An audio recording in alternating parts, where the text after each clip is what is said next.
A new report offers a troubling look at the latest digital threat to young people: deep fake nudes. These are realistic photos and videos that have been altered using AI technology to depict the subjects in sexually explicit situations and then spread online. Stephanie Sy spoke with Melissa Strobel. She's vice president of research and insights at Thorn, a nonprofit dedicated to protecting children online. Melissa, thank you so much for joining us. Before we get to these findings, could you start by just explaining what deepfake nudes are? Absolutely.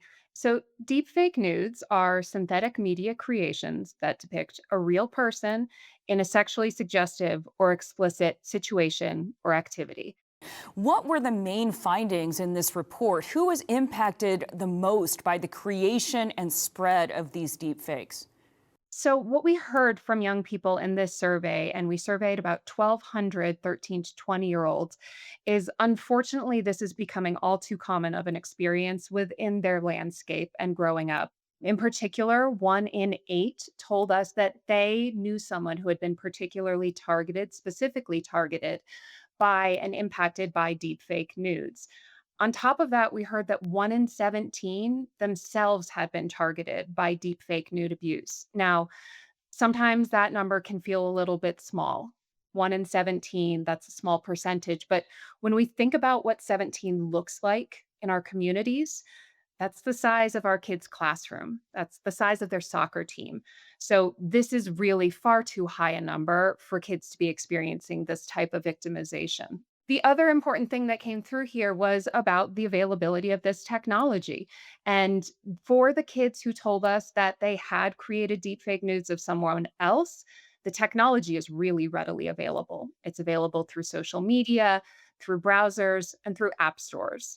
But the good news is that most kids realize this is a harmful behavior, and so there's a lot of opportunity for us to be having conversations with them and reinforcing those perspectives. You know, one interesting part of your research that I read were the responses from some of these teens. Even though we call these manipulated images deep fakes, in a way they're very real, right? Especially if you're a victim of deep fakes.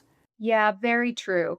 For those young people who've experienced deepfake nude abuse, they've shared with us stories of severe anxiety, fear, shame, as well as worries that they won't be believed or that their experiences will be dismissed because of the involvement of AI generative technologies.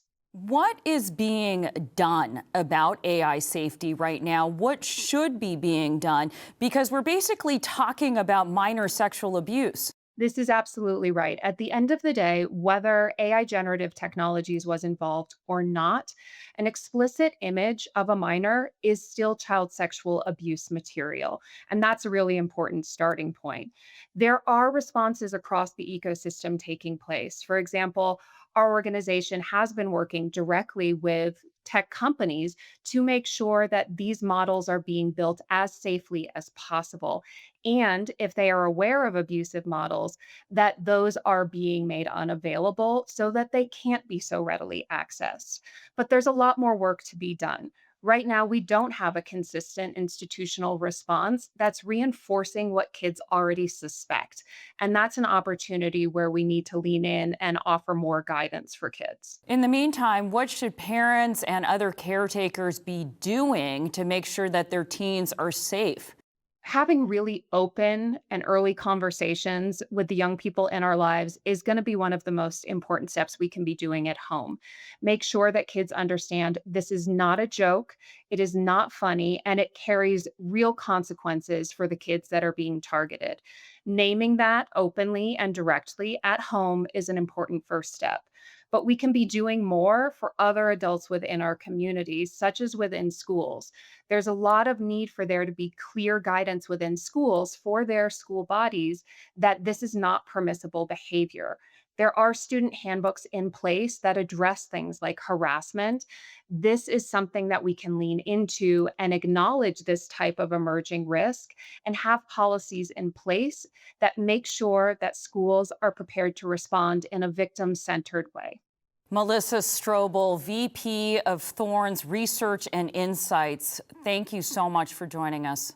Thank you.